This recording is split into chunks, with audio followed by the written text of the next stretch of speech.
J.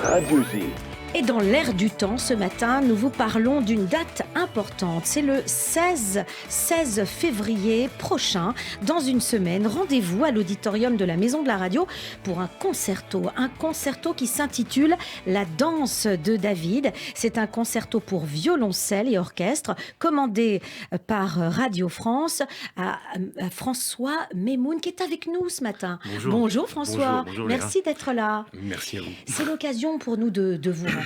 Vous êtes un jeune compositeur, vous êtes un virtuose vous-même, premier prix de conservatoire, et vous composez pour des orchestres philharmoniques.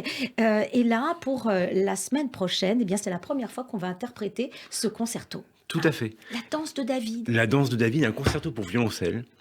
C'est un projet que je tiens en moi depuis très longtemps, depuis des années, peut-être même depuis plus longtemps que ça. Et je suis très heureux enfin que ça puisse être joué pour la première fois, comme vous le dites, le 16 février. Alors, ce qu'il y a d'étonnant, c'est que c'est un épisode de la Bible. Or, rares sont les épisodes de la Bible qui sont mis en musique.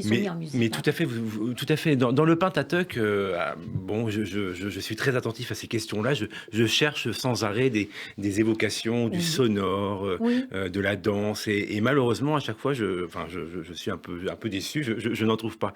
Mais dans les psaumes, dans les psaumes de David, dans les Midrash, et aussi dans les livres comme le livre de Samuel, alors là nous avons beaucoup de choses.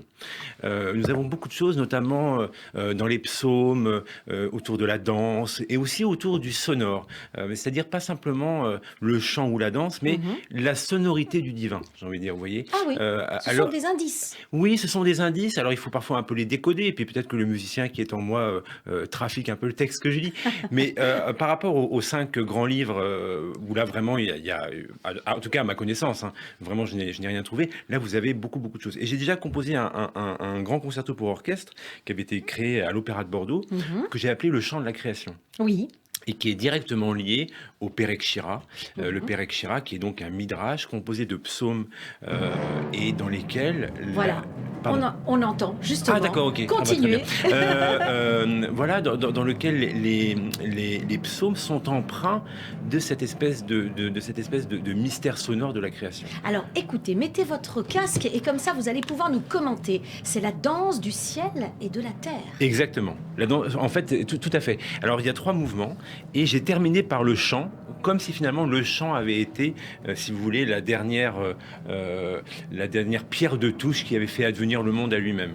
Et avant ce chant, j'ai imaginé effectivement une danse du ciel et de la terre, qui est donc le deuxième mouvement. Qu'est-ce qui vous a attiré davantage, les ténèbres ou la lumière alors? Ah, c'est la lumière, puisque le tout dernier mouvement est la lumière, justement. La lumière arrive après le chant. Vous avez tout à fait raison de poser cette question. C'est que d'abord il y a un chant, et après advient la lumière. Voilà. Et là... Alors dans ce cas-là, on a David, on a ce personnage. David, c'est un musicien. C'est un poète, mais c'est un musicien. Alors il semblerait, oui. Comment se fait-il qu'on n'ait pas d'informations, plus d'informations sur ce qu'il joue Enfin, on a le sentiment quand même que c'est un poète. Donc, que la musique qui l'entoure, l'univers musical de ce personnage, David, est plutôt, on va dire, mélancolique, plutôt douce. Mais pourtant, David est aussi un stratège militaire. C'est un personnage double. Est-ce que ça vous a influencé ? Ah, c'est une grande question. Alors en tout cas, et du coup, ça me fait penser à l'essence de l'œuvre que j'ai composée, si je puis dire, c'est que l'œuvre est à la fois une danse. Donc la danse, ça peut être aussi, vous avez raison, la danse de la guerre, la danse de la conquête. Oui. Mais le concerto est une danse et une prière. C'est-à-dire qu'on alterne les danses et les prières dans cette œuvre. Et progressivement, dans l'œuvre, la danse contamine la prière et la prière s'invite dans la danse. Et le final de cette œuvre, c'est les deux totalement mélangés. Alors, donc je réponds d'une certaine manière à votre question. Et justement, c'est un concerto qui a été composé pour le violoncelliste Marc Oppé. Marc Oppé qui interprète, si j'ose dire, le rôle de David. Alors oui ou non oui et non. C'est-à-dire il incarne ça, et en même temps, l'orchestre n'est pas, si vous voulez, le chœur grec qui serait simplement le témoin de l'action du violoncelle. Alors comment on se partage les choses ? Eh bien, il y a des échos. Il y a des échos comme dans une danse. Dans une danse, si vous voyez un ballet, vous avez la danseuse étoile, mais vous avez les échos de ses gestes, les répercussions de ses gestes dans l'assemblée, j'ai envie de dire. Et bien là, l'orchestre, qui est un grand orchestre, puisque c'est une soixantaine de musiciens, n'est pas spectateur, il est acteur. Et c'est-à-dire qu'il se partage le rôle en même temps. Alors, si je vous dis, pardonnez-moi de vous couper, si je vous dis, entre l'orchestre et le violoncelliste, un chassé-croisé, un corps à corps ou une course-poursuite, vous choisissez quoi? Un corps à corps. Un corps à corps parce que justement, dans l'orchestre, vous avez aussi un violoncelliste solo. Ah, d'accord. En fait, j'ai 2 violoncelles solo. Oui. J'ai Marc Copé, qui est le violoncelliste invité solo, mais le violoncelliste solo va se détacher de l'orchestre et dialoguer avec le violoncelle solo. Vous voyez, il y aura deux. Il y a tout un moment de danse contaminée, si je peux employer ce mot pas très agréable, partagée, voilà, entre ces 2 violoncellistes. Et on ne saura plus qui est le soliste. Vous voyez ce que je veux dire? Et tous les autres musiciens assistent à cette espèce de duel entre David et David. Pas David et Goliath. Oui. C'est pas David et Goliath. C'est David et David. Mais finalement, qui est un personnage double, comme on le disait. David est un personnage double. Oui, c'est vrai. Il est étonnant, ce personnage dans la Bible. Bah, il est double aussi parce qu'il est... quand même. Oui, parce qu'il est pionnier. Il construit... voilà... il bâtit quand même le royaume. Enfin, oui. Donc il est. Et c'est un virtuose dans ces 2 aspects qui paraissent totalement opposés. C'est ça qui est, je veux dire, surprenant et même très respectable dans cette personnalité. C'est vrai. Donc c'est pas. Alors justement, ce qui m'amène à vous demander, mais pourquoi donc on vous a commandé? On m'a commandé. Alors en fait, on m'a commandé un concerto pour violoncelle. C'est moi qui ai proposé cette thématique. C'est vous qui avez choisi la danse de David. Exactement. Et avec Marc, on a imaginé un concert où il y aurait d'autres œuvres d'origine, d'inspiration juive, avec le Kol Nidré de Max Bohr, donc la prière de l'annulation des vœux, que Max Bohr, qui n'était pas juif, a mis en musique. Ce qui faisait dire à Schoenberg, qui lui était juif, que Max Bohr ne connaissait rien au judaïsme. Ah bon? Parce que Schoenberg a aussi écrit un Kol Nidré. Mais Schoenberg étant juif... moi, j'aimerais bien savoir ce qu'il faut connaître du judaïsme pour pouvoir composer. Ah non, mais je vous parle de la querelle entre Schoenberg et Max Bohr. Il n'est pas là pour expliquer. Voilà, je ne me mêle pas de... Schoenberg a eu une relation au judaïsme très belle, mais alors complexe. Justement, est-ce que c'est de la musique juive, ce que vous composez? Non, c'est pas de la musique juive du tout, mais c'est de la musique composée par un compositeur juif qui est de tradition européenne, mais qui n'oublie pas que l'essence des textes juifs a été malheureusement sous-exploité dans l'histoire de la musique. Et j'ai même envie de dire, d'une certaine manière, étouffé par des siècles de tradition qui ont utilisé ces textes, mais en les latinisant. Par exemple, si vous voyez par exemple la tradition des lamentations de Jérémie, elles sont présentes dans toute l'Europe baroque, en Italie, en France, en Allemagne, mais en latin, et composé par des compositeurs chrétiens, qui s'approprient le texte comme un texte chrétien, et donc vous n'avez pas de lamentation de Jérémie, ou quasiment pas, composé par des compositeurs juifs. Et donc, je suis un compositeur, ce n'est pas une musique juive, c'est un compositeur juif qui l'a composé, mais pétri et conscient de la tradition européenne et chrétienne. Donc la limite, elle est... Et la nécessité de réinterroger ces textes, non pas d'un point de vue juif en tant que juif, mais le texte comme était un texte étant d'origine juive. Vous voyez la différence? C'est-à-dire que c'est pas... je ne compose pas dans une synagogue avec une kippa, mais je compose en me disant que ces textes ont quand même une origine que nous avons oublié, qu'il faut réexploiter, qu'il y a beaucoup d'autres choses à nous dire, car malheureusement, lorsqu'on parle de judaïsme, surtout depuis 50 ans, et de création artistique, on la colle au drame, à la Shoah, et il a fallu le faire, et le cinéma l'a fait énormément, la peinture, et la musique également. Et je crois que nous avons beaucoup... mis de côté, évincé pour mis de côté tout simplement parce que les Juifs ne pouvaient pas être compositeurs au XIXe siècle ou au XVIIIe siècle. Ils étaient tous obligés de se convertir, soit de force comme Gustave Mahler qui n'aurait jamais pu être chef d'orchestre à Vienne s'il ne s'était pas converti, soit avec une sorte de conviction étonnante comme le fils de Moïse Mendelssohn qui est le père de Félix Mendelssohn et qui dit lorsque Mendelssohn a 7 ans, la religion juive c'est fini, maintenant il faut se convertir au protestantisme.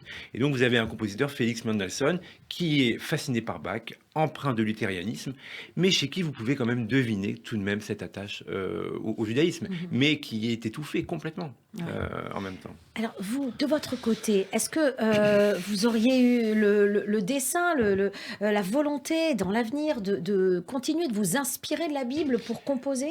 Oui, alors je l'ai fait déjà plusieurs fois. J'ai écrit une œuvre qui s'appelle Tzimtzum, et puis en grande œuvre symphonique, j'ai donc composé le chant de la création pour l'Opéra de Bordeaux et ce concerto. Maintenant, le projet que j'ai, c'est de faire un opéra, parce qu'après le concerto, la forme qui m'appelle, et je voudrais faire un opéra sur Jérémie. Et j'aimerais faire un opéra sur Jérémie, j'aimerais faire un opéra sur Antigone, mais ça c'est une autre histoire aussi très importante, parce que je vais créer aussi un mélodrame sur Antigone. Mais un opéra sur Jérémie, notamment grâce au texte de Stefan Zweig, qui a écrit cette pièce de théâtre sur Jérémie. Et donc d'essayer d'interroger comment Stefan Zweig a lu l'histoire de Jérémie, parce que ce que j'essaye de faire en musique, des littéraires l'ont fait avant moi dans le monde de la littérature. C'est-à-dire que Stefan Zweig pose un regard sur Jérémie qui est celui de Zweig. Ça veut dire que vos compositions sont des petites parts, ce sont des facettes d'un tout finalement. Oui, tout à fait. Vous avez quand même en tête, en tant que compositeur, vraiment une œuvre complète. Tout à fait, de toutes ces inspirations qui vous travaillent. Oui, tout à fait. C'est pour ça que j'ai pas de mal. Oui, tout à fait. J'ai dans ma tête de quoi travailler pour. François, vous composez depuis combien de temps? En fait, j'ai commencé depuis l'âge de 12 ans. Depuis l'âge de 12 ans. Et j'ai commencé la musique comme ça d'ailleurs. J'ai appris le solfège en composant moi-même les notes. Oui. Et d'ailleurs, je me rappelle par cœur. Et ensuite, vous avez fait le conservatoire. Alors, j'ai fait le conservatoire. J'ai fait le conservatoire. Et puis surtout, j'ai fait le conservatoire à Paris, où j'étais élève de Michael Lévinas. Vous êtes musicologue, hein, vous avez un doctorat de c'est-à-dire que tout compositeur est musicologue en fait. Vraiment? Oui, si on est compositeur et qu'on ne regarde pas la musique des autres, c'est quand même problématique. Alors, vous regardez la musique des autres. Oui. Si je vous dis Stravinsky, Saint-Saëns, ça vous inspire, ça? Stravinsky, oui et non. Mais Stravinsky fait partie de ces compositeurs qui ont utilisé les lamentations de Jérémie alors que lui-même se disait de sensibilité arienne. Donc, si c'est ça que vous associez mais vous associez oui, je suis très au courant de cette chose-là. La personnalité et la composition. Vous ne séparez pas l'œuvre de l'auteur. Alors, on ne peut pas. Selon vous. En tout cas, quand on regarde la partition, mais après, elle a des échos, la partition. Si vous voulez, quand Mozart compose les Noces de Figaro dans une ambiance pré-révolutionnaire, les Noces de Figaro, il ne peut pas ne pas avoir conscience que ça va titiller l'esprit libre qui se dégage, même si Mozart est très critique vis-à-vis de Voltaire, mais c'est une autre histoire. Donc oui, je suis ni du côté de Proust ni du côté de Sainte-Beuve. Je pense que la vérité est entre les deux. Effectivement, vous avez raison, il y a un visage derrière la partition. Effectivement, quand je vois Stravinsky composer des œuvres sur Abraham et sur Jérémie et aller en Israël dans les années 60, alors que malheureusement, il y a des lettres des années 30 qui disent qu'il est, où il dit qu'il est de sensibilité arienne.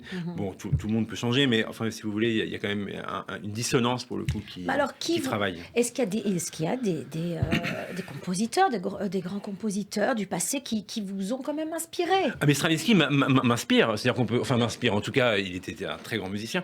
Moi, j'aime beaucoup la trajectoire de Schoenberg, parce que Schoenberg est pas simplement parce qu'il est juif, mais parce qu'il est sensible à l'ère du temps. Plus que ça d'ailleurs, il est capté par ce qui se passe autour de lui. Il se convertit, vous savez, au protestantisme.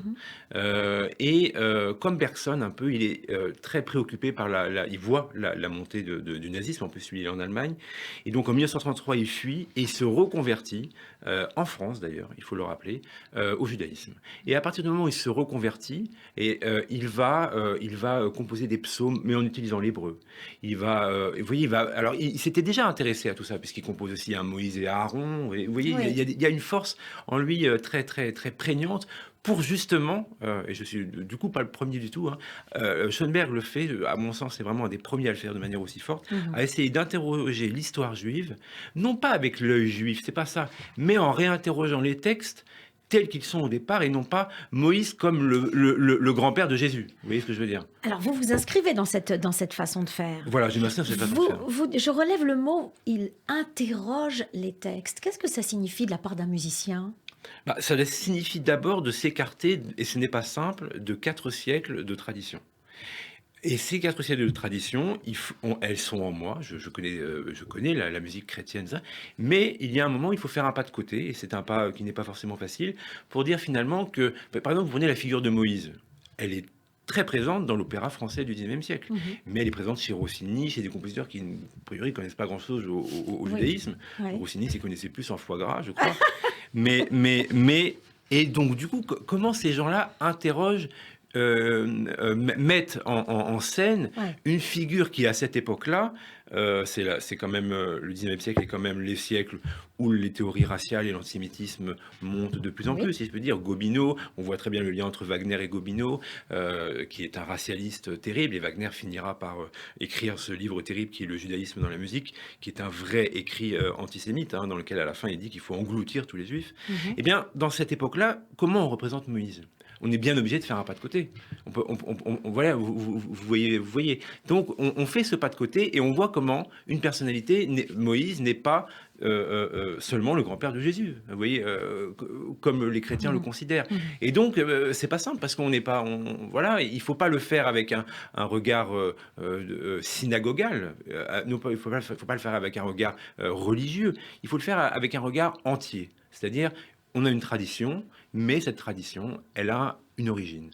Et ma judéité m'aide probablement à ça. Mais je suis un compositeur européen, français. Avant tout. Alors revenons à David, revenons à ce concerto. Pourquoi la forme du concerto ? La forme du concerto est formidable pour tout ce qui est épique. Parce que la Vanzali, c'est une histoire, ça raconte une histoire. Et la musique contemporaine doit continuer à raconter des histoires. Et donc le concerto, eh bien, vous avez un soliste. Et le soliste est un narrateur, en fait. C'est le narrateur et je disais que l'orchestre n'est pas le chœur antique, mais il y a tout de même un peu cette dimension-là. Le chœur, l'orchestre est là pour commenter, pour appuyer, pour renforcer. Et donc c'est une forme merveilleuse pour ça. Surtout avec l'orchestre qui sera présent jeudi. C'est le meilleur orchestre en France pour faire ça. Petite question qui me trotte pour un compositeur. Est-ce qu'on n'est pas frustré quand vous êtes musicien et aussi vous êtes pianiste ?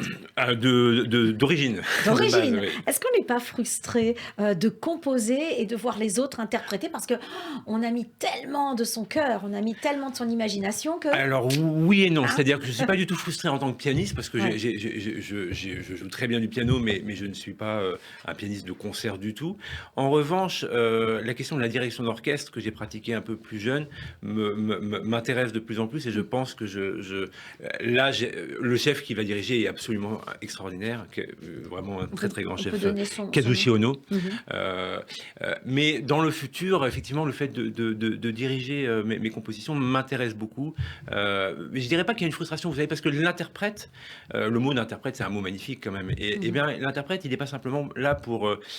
c'est pas un objet qu'on met sur scène. Vous lui laissez de la place. Énormément. Et dans les répétitions, on le voit. Et puis, il est là pour, d'une certaine manière, terminer l'œuvre, lui donner son habit de scène. Très bien, mais vous accepteriez d'entendre votre composition interprétée par un autre violoncelliste d'une autre façon ? Est-ce que ça s'accepte facilement ? Alors, j'attends la meilleure des interprétations possibles et que le meilleur gagne. Oui, c'est vrai que finalement, tout est relatif aussi. Tout dépend de la vie aussi de lui-même, du violoncelliste. Vous savez, on a répété avec Marc il y a quelques jours et puis il y avait une tension très positive sur le tempo. Lui me disait qu'il fallait ralentir un peu le tempo, moi je disais qu'il fallait accélérer, tout ça. C'est énorme ça comme changement. Ah oui, c'est énorme. Et puis moi ça m'embêtait un peu. Et à la fin, je lui ai dit, écoute, maintenant tu as compris mon message, maintenant c'est toi qui décides. Donc vous savez vous retirer un peu, faire un pas de côté pour laisser s'exprimer finalement le cœur. De toute façon, les interprètes de ce niveau-là vous le font faire automatiquement le pas de côté, parce qu'il y a un moment où ils vont sur scène et vous pas. J'imagine. Alors par-dessus le marché, il y a le chef d'orchestre qui va mettre son grain de sel. Tout à fait. Donc je serai, vous savez, pendant la répétition, je serai caché dans la salle, enfin pas caché, mais et voilà. Qu'est-ce qui fait la réussite d'un concerto comme ça, parce que là il y a tellement de monde sur scène. Vous savez, on parlait de Stravinsky tout à l'heure et je cite toujours cette scène de film. C'est une scène qui n'est pas un grand film, mais il y a une très bonne scène avec Coco Chanel et Stravinsky. Et Coco Chanel dit à Stravinsky, donc elle est admirative, elle le voit composer, et elle lui dit « Mais comment es-tu sûr que cela marche ?» Et il lui dit « Je ne suis jamais tout à fait sûr. » Et donc je répète toujours cette phrase parce que je dis toujours ça, quand vous êtes tout à fait sûr de ce que vous faites, ça veut dire que vous faites quelque chose qui existe déjà. Et quand vous n'êtes sûr de rien, ça veut dire que vous ne maîtrisez pas votre métier. Et donc le concert, c'est le moment où vous éprouvez ce que vous avez vraiment réussi, ce qui n'a pas été bien compris par les interprètes, ce qui dure trop longtemps. Vous voyez, on n'a pas du tout, surtout en répétition, on a une écoute c'est une écoute très sévère qu'on a vis-à-vis de soi-même. Et surtout, on ne sait pas ce qui est de l'ordre de l'interprète, de soi. On se dit c'est peut-être soi qui a raté. Parce que le plus dur en composition, c'est combien de temps dure une idée. Vous avez une idée dans un roman, c'est pareil. Combien de temps dure une idée et le temps de l'écriture est très long. Pour écrire une note, il faut plusieurs secondes. Pour la jouer, il faut 1/1000 de seconde. Donc vous n'êtes pas dans le même temps. Donc quand vous prenez tout en pleine figure le jour du concert, c'est un choc très fort. Il y a votre ressenti, puis après il y a le ressenti des spectateurs. Ah mais ça c'est terrible. Ça. Alors là, vous avez le regard de gens qui sont parfois qui ne connaissent pas la musique, qui ne réagissent qu'avec leur cœur et leur instinct. Si j'ose dire. Tout à fait. Alors, j'ai une sorte de chose un peu bizarre, c'est que j'ai le sentiment, quand je suis dans la salle, d'entendre comme la personne que je vois entend. C'est-à-dire que si l'oreille est fermée, j'entends fermée. Si je vois quelqu'un... Oui, c'est terrible, c'est terrible, c'est terrible. Étonnant. Si quelqu'un a une... oui, mais bon, c'est comme ça. Mais je vais m'en défaire. Hein. Mais si quelqu'un a une très belle écoute, et du coup, j'entends comment il entend. Il vaut mieux peut-être vous isoler. Exactement. Donc, c'est ce que j'ai fait pendant des années. J'écoutais les concerts dans les coulisses. Oui. Mais là, je vais pas le faire. Là, vous serez il faut grandir quand même et dépasser ces névroses. Donc voilà, je vais me concentrer et ça va aller très bien. François Memoun, je rappelle donc cette date, c'est le 16 février, c'est la semaine prochaine, c'est un jeudi. Oui. Jeudi soir à l'auditorium, c'est magnifique d'aller à l'auditorium pour celles et ceux qui ne connaissent pas. Ah oui, c'est une expérience merveilleuse, de rencontre aussi avec de très grands musiciens. Et donc c'est ce concerto, la danse de David. David qui est un tel personnage, on le disait tout à l'heure, que on peut être vraiment curieux de savoir comment vous l'avez imaginé. Physiquement, vous l'imaginez comment, David ? Je ne l'ai jamais imaginé. C'est vrai ? En composant pour une personne, une personnalité ? Non, j'ai vu Marc Copé en David, en fait. Ah, voilà. Et voilà. On ira voir David sur scène avec son... Je savais qu'il était joueur de lyre, je ne savais pas qu'il était violoncelliste. Mais David, c'est un peu nous tous, David. On essaye tous de construire notre royaume. Merci infiniment, en tout cas, François Memoun, d'être venu nous voir sur Radio J pour nous parler de vous et de ce concert. On pourra donc vous retrouver, c'est jeudi 16 février à l'auditorium de la Maison de la Radio. Et puis, on se dit à bientôt. Vous reviendrez nous parler de musique classique. Merci beaucoup. Au revoir. À bientôt. Radio J, le 9-10.